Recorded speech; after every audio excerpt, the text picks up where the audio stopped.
Doctor Horta, gracias, señor presidente. Yo, como el doctor Foster, voy a proceder en forma un poco extemporánea sobre la base de varios papeles que he organizado mientras él hacía su presentación. Eh, Tengo una presentación de diapositivas, pero esto no va a cubrir los 30 minutos. El primero, volviendo a los puntos básicos. Cuando ustedes escucharon la presentación del doctor Foster, a mí se me hace que él estaba solicitando que el tribunal pasara la carga de la prueba a Guatemala respecto de varias cuestiones. Entonces, para volver a los puntos básicos, la demandante es la que presentó este caso. La carga de la prueba y de persuasión les corresponde a ellos y no a Guatemala. De manera que nosotros solicitamos a los miembros del tribunal que lo tomen en cuenta al considerar la prueba y al deliberar y hacer su laudo. Nosotros creemos que es sumamente importante. No creo que sea un error que la carga de la prueba se esté pasando a Guatemala porque hay un problema grave con la prueba presentada por la otra parte. La calidad de la prueba lo mencioné en la presentación original, creo que vale la pena subrayar una vez más. Y la presentación que se ha hecho aquí durante toda la audiencia y en los documentos, yo creo va a respaldar lo que estamos diciendo en cuanto a la prueba presentada por la demandante, por su caso. Los artículos periodísticos, las inferencias que solicitan, eso no es un reclamo bajo el CAFTA. Nosotros queremos que el tribunal se enfoque en eh, las pruebas contemporáneas de la época, las cartas, los correos electrónicos, etcétera. Nosotros solicitamos que se enfoquen en eso, sobre todo tal como se quedó corroborado por los escritos contemporáneos. Y creemos que cuando lo hacen van a llegar a la misma conclusión que nosotros, que es decir, que los demandantes no han establecido ningún elemento de su reclamo en virtud del CAFTA. Ahora, se ha hablado de la responsabilidad presidencial y ya que pensamos que tiene que ver con la cuestión de la razonabilidad de la acción tomada por el presidente Berger al dictar la resolución de lesividad, queremos destacar una vez más los artículos pertinentes, los artículos 153 y 155 de la Constitución de Guatemala. Ellos establecen que cualquier funcionario público, y escucharon al doctor Mayora decirles ayer, el experto de la demandante, que esas cláusulas sí se aplican a la acción presidencial, tal como el doctor Aguilar les verificó también. La pregunta es, cuando uno se enfrenta a una situación en la que sus asesores le están diciendo que hay un contrato ilegal, el presidente se ve obligado a actuar y si no actúa enfrenta el riesgo de la responsabilidad personal. Nosotros creemos que estos artículos verifican que el presidente sí incurre ese riesgo y se enfrentaría al riesgo de responsabilidad si no actúa. Se ha preguntado varias veces si hay algunos casos en los que un presidente se ha enfrentado a una solicitud de declaración de lesividad donde eso resultó en responsabilidad personal del presidente y ambos peritos les dijeron que no tenían conocimiento de tal caso. Nosotros tampoco sabemos de un tal caso, pero es probable que nos dé sorprender, porque es probable que no hay muchos presidentes que hacen caso omiso de la asesoría de sus asesores jurídicos cuando se enfrentan con una ilegalidad. Es probable que sigan esa asesoría tal como hizo el presidente Berger, como hizo aquí independientemente de si él tenía la discreción de tomar esa acción. Entendemos que este tribunal ya ha determinado en el contexto de las audiencias sobre jurisdicción que creen que el presidente tenía la discreción. Ahora, si tenía o no la discreción, no trata la pregunta de si sería responsable por no responder a una ilegalidad. Es posible que ha tenido o que no ha tenido la discreción. Supongamos que lo tenía, entonces el ejercicio de esa discrecionalidad no respondía de no responder a una situación ilegal puede colocar al presidente en situación de riesgo, de responsabilidad. Esto en virtud de los artículos 153 a 155. Si uno lee sus artículos, no dicen que hay una excepción para los funcionarios públicos cuando tienen la discreción para decidir. Nosotros queríamos señalar el testimonio del doctor Mayora en cuanto a qué es lo que debería de hacer un funcionario público frente a un contrato ilegal. Si bien una vez más, Mayora sostiene que el presidente no tiene responsabilidad por no declarar un contrato ilegal lesivo. Su testimonio anterior sugiere que un funcionario público tiene que tomar acción frente a un contrato ilegal para elevar ese documento ilegal a la autoridad competente para que lo trate. Y aquí les cito la transcripción de la audiencia sobre jurisdicción donde el doctor Mayora les dice esto mismo. Y eso es lo que hizo el presidente Berger en este caso. Actuó frente a una asesoría en el sentido de que el interventor de FEGUA había celebrado un contrato ilegal. Elevó esta cuestión a la autoridad competente, que era el Procurador General de Guatemala, quien luego lo llevó al Poder Judicial para que el Poder Judicial tomase la decisión acerca de si el contrato es o no es lesivo.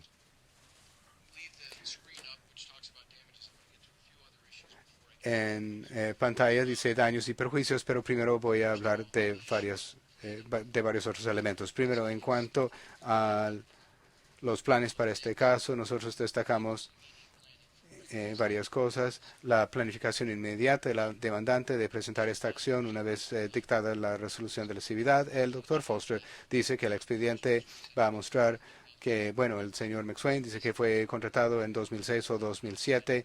Él admitió que fue contratado en el 2006. Luego le preguntaron cuándo en el 2006 y él decía que no estaba seguro, pero él sí sabía que era en el 2006. Ahora, el hecho de que están contratando a su perito sobre daños y perjuicios inmobiliarios, bueno, eran unos pocos meses después de la declaración de lesividad que fue dictada a finales de agosto.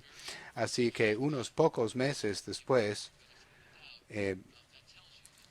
eso les dice que ellos tenían la intención de presentar este caso en aquel entonces, en vez de responder a la situación, en vez de intentar rescatar su inversión si pensaban que estaba en riesgo, en vez de salir y reasegurar a sus clientes que el negocio iba a seguir adelante.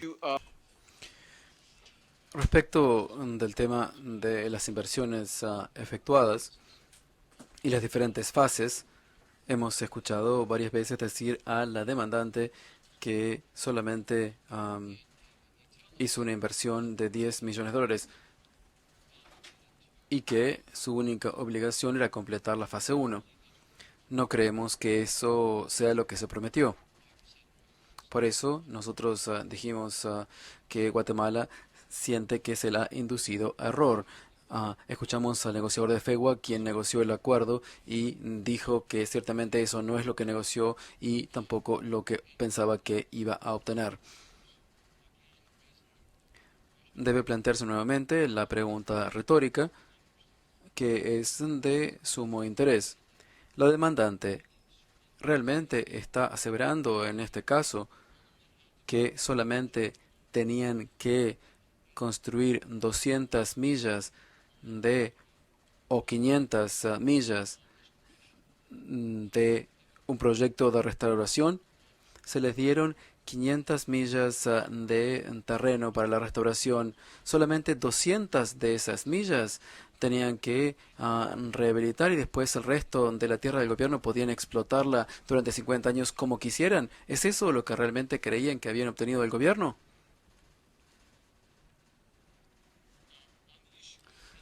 Respecto de los invasores industriales, aparte de los temas que planteamos anteriormente, creo que vale la pena mencionar uno de los elementos que es más claro.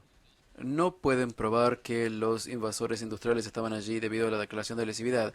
Todos los invasores que estaban allí y que ellos dicen que fueron allí después de la declaración de lesividad, bueno, nosotros no creemos que ellos hayan probado ese hecho, es decir, que estaban allí después de la declaración de lesividad.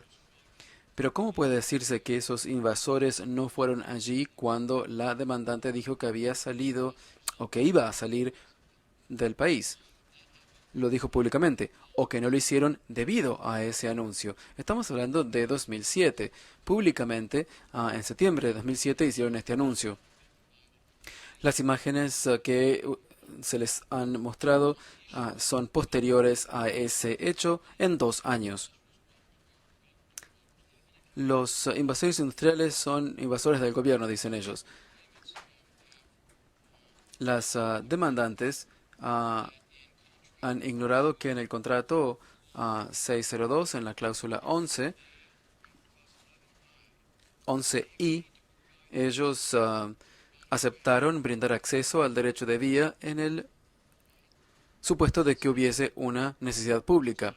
La cláusula 11, que se llama obligaciones del usufructuario, una de las obligaciones, entre otras, es que el usufructuario deberá hacer lo siguiente: brindar acceso al derecho de vía en el supuesto de necesidad pública, incluido el acceso de vehículos, tubos de agua potable y otro tipo de líquidos, irrigación, cables de teléfonos o de energía.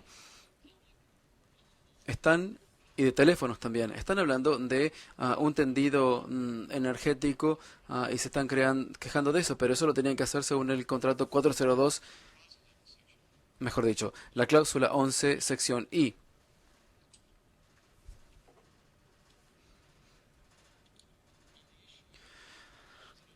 Respecto de la cita del presidente, ellos utilizaron el CE 131, que es un recorte de prensa. Simplemente quería corregir algo.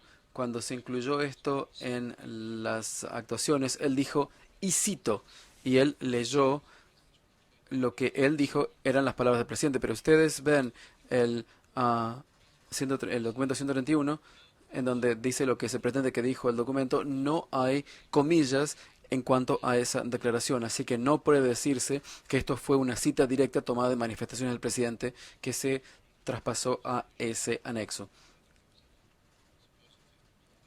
En cuanto a supuestamente se había una exigencia de 50 millones de dólares que dio el presidente en cuanto a ese tema de la restauración.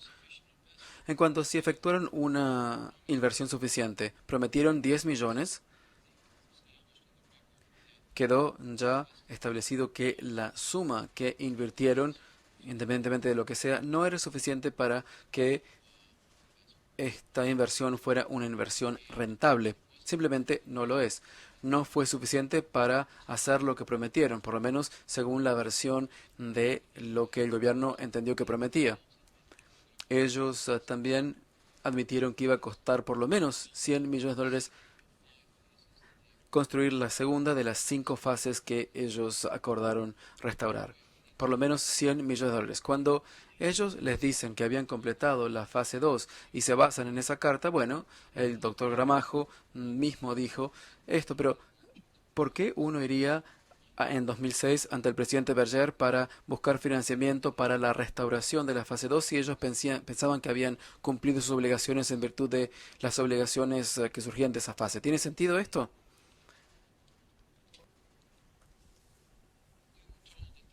Se nos dijo que no hay ninguna prueba de que se le dijo a FBG que los contratos 143 y 158 tenían vicios, pero se le indicó inmediatamente. Los remitimos al R8 y el R49. Estamos hablando de una carta de Gramajo a CEN de abril de 2004. y el R9, que se trata de una carta del señor Sen al viceministro Díaz, que confirma que sabían que el gobierno tenía problemas con el contrato y que estaban negociando con el gobierno respecto de dichos problemas. Respecto del tema del documento C44, el C44 es el acuerdo, la propuesta de acuerdo de transacción que se le presentó al señor Sen durante una reunión que se realizó el 24 de agosto de 2006. Primero, el señor Foster dijo que el señor Sen no sabía que esa reunión iba a ser para debatir el acuerdo transaccional. Esto tergiversa el testimonio de Sen y de los dos demás asistentes a esa reunión, incluso cuando se dijo que el negociador estaba en esa reunión a nombre de, porque se lo había pedido el presidente, así que la declaración del señor Foster queda contradicha por las pruebas que constan en las actas.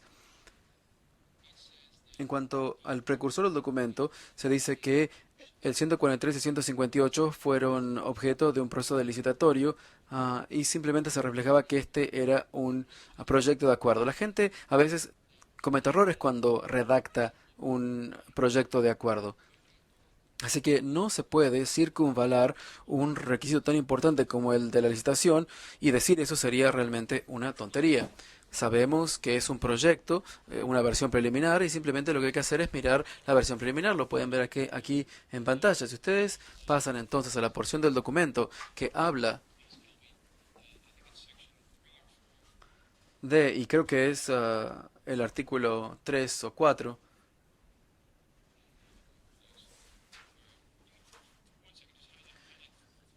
Un momento. Planteamos esto nosotros anteriormente. El documento muestra claramente que es una versión preliminar, habla de los temas que van a ser negociados por las partes. Por supuesto que va a haber errores. Pase por favor la cláusula sexta.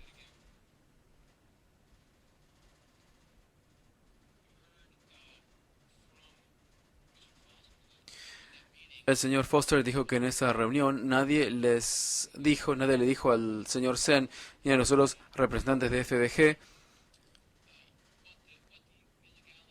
cuáles eran las ilegalidades, cuáles eran los vicios que motivaban la declaración de lesividad.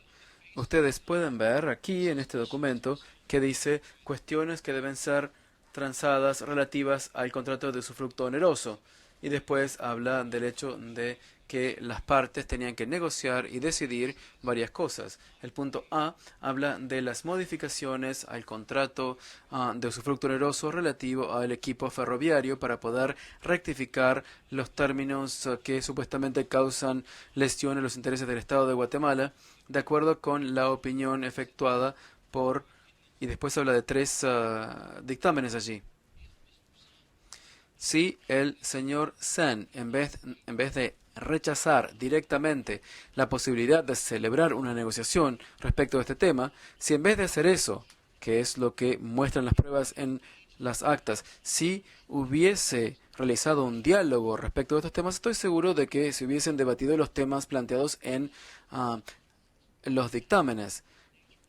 Y tenían que haberlo hecho, tenían que haber debatido estos temas. Las pruebas muestran que simplemente él rechazó esta idea de realizar negociaciones.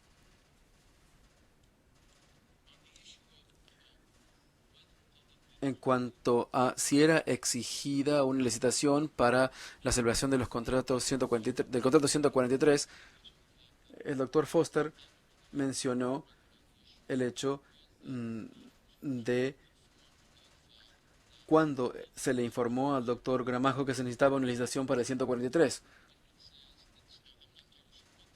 Él dice, y no sé exactamente qué es lo que trata de plantear, él simplemente dijo que algunos abogados cometen errores, todos lo sabemos. Algunos abogados que examinaron el contrato 143 y el 158 entendieron que había algunos vicios y no percibieron otros, pero eso no prueba nada. Una vez que el gobierno tomó conocimiento del tema de que ese era un problema, una vez que el gobierno de Berger y que el interventor de FEGUA se dio cuenta de que había un problema aquí, este tema se le trajo a la atención de las partes y ellas no lo desestimaron, se concentraron en él.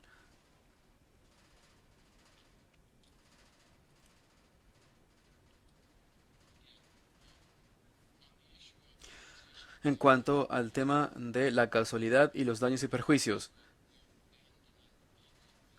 piensen en el tema que ellos abandonaron públicamente su posición en Guatemala y también qué relación tiene esto con los posibles daños y perjuicios y por qué entonces están ellos allí tratando de cobrar arrendamientos.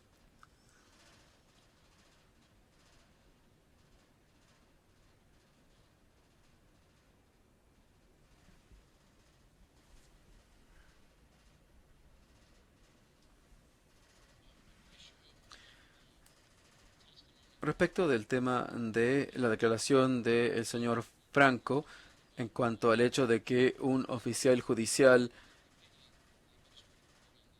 le dijo que este tema de cuándo iba a darse la opinión en cuanto a la declaración de recibibilidad por parte del Tribunal Contencioso Administrativo. Nosotros no sabemos quién era este funcionario. Sabemos que el señor Franco es un abogado que ha estado trabajando durante mucho tiempo. Y sabemos también que el jefe de él está aquí sentado frente a nosotros y es uno de los abogados en este caso. Así que tengan en cuenta esto cuando ustedes evalúen la declaración del señor Franco.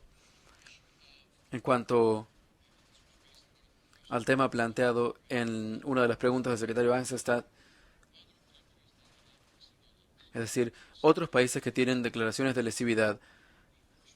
En el primer informe del profesor Aguilar, en la sección 1, párrafo 1, les indicamos que hay varios países que tienen leyes sobre lesividad, no solamente Guatemala, España, Francia, México, Costa Rica, Ecuador, Argentina y respecto de la ley de lesividad de España, el señor Foster mismo dijo que esa ley prevé la oportunidad de que el afectado por la declaración de lesividad pueda dar su opinión antes del dictado de dicha declaración. En el párrafo 48 del primer dictamen de Aguilar, se dice que la razón por la cual se prevé esto en la ley española es que, a diferencia de la ley de lesividad de Guatemala, el Poder Ejecutivo en España tiene la posibilidad de declarar la nulidad absoluta de un contrato sin remitírselo al Poder Judicial. Y desde ese punto de vista tiene mucho sentido de por qué existe la oportunidad de que se escuche al posible afectado. En este caso, el tema se plantea ante el Poder Judicial independiente y el Poder Judicial, a través del contencioso administrativo, determina si el contrato es o no lesivo y la parte afectada tiene la oportunidad de que se escuche sus argumentos antes.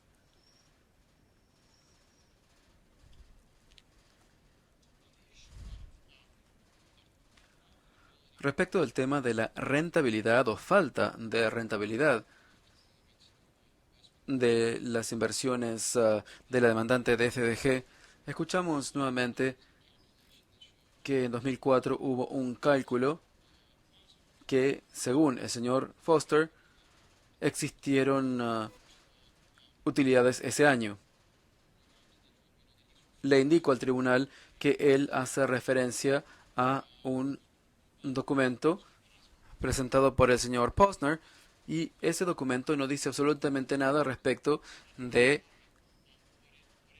las utilidades. Lo que muestra es el EBITDA de las empresas cuando uno tiene en cuenta los fondos presentados al fondo fiduciario, estos fondos estimados. Y lo que es importante mencionar es que no dice nada de las utilidades. Esto sería cuáles son los ingresos antes de la depreciación y los impuestos. Y ahí se deduce, mejor dicho, si hay utilidades o no. Aquí no se dice que hubo rentabilidad en 2004. Ustedes pueden ver que aún si uno agrega los pagos al fideicomiso de FEGUA, encontrará que encuentra un número negativo de aproximadamente $400,000.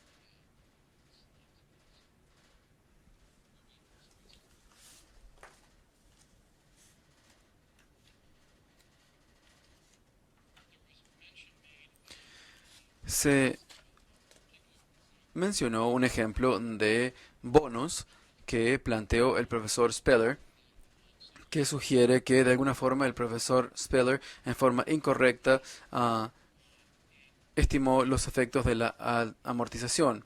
El problema con este ejemplo es que se realizó en un periodo de 5 años y no en un periodo de 42 años. Este es el plazo correcto que debe estimarse en este caso debido a la duración del usufructo, y cuando uno aplica la tasa de descuento correcta, uno puede ver que todavía se realiza una doble contabilidad de más o menos un 82%. En cuanto a los intereses previos al laudo, entendemos que estos intereses no deben ser compuestos. En cuanto a esta teoría del préstamo forzado, entendemos que este no es el criterio adecuado que debe utilizar el tribunal. El criterio adecuado debe ser la tasa de reinversión si es que se van a otorgar daños y perjuicios, y también si se van a otorgar intereses previos al laudo. Se trata de una tasa comercial razonable, como por ejemplo la tasa LIBOR más 2%. Y aquí estoy citando algunos laudos que utilizaron dicha tasa. Esto ya lo he planteado, que tiene que ver con la falta de rentabilidad. También quería indicar que si bien se habla de una inversión de $10 millones y que los ingresos por bienes inmuebles iban a aumentar muchísimo e ir en una trayectoria positiva, el problema es que ellos iban a utilizar estos ingresos por bienes inmuebles en 5 millones cuando se habría prometido 10 millones, o sea que habría 5 millones en capital y 5 millones en deuda, y que iban a recuperar los otros 5 millones mediante los ingresos por servidumbres. Así que esto no estaba de acuerdo con las proyecciones de los ingresos por servidumbres. Se plantearon algunas cuestiones respecto de los daños y perjuicios basados en costos hundidos o en costos históricos. Planteamos nosotros que ese criterio no sería adecuado en este caso. Ese criterio, en la medida de que ha sido utilizado por algunos tribunales, como dijo el profesor Crawford, es más adecuado o más apto para una inversión que se corta en su etapa inicial. Pero esta inversión estuvo allí durante más de 8 años. Lo que queremos decir es que no creemos que ese sea el criterio adecuado. El criterio adecuado es el justo valor de mercado de la inversión en el momento en que se realizó el supuesto acto expropiatorio o cuando hubo alguna conducta dolosa de Guatemala, pero esa conducta en realidad nosotros creemos que nunca existió. Gracias por su tiempo. Muchas gracias.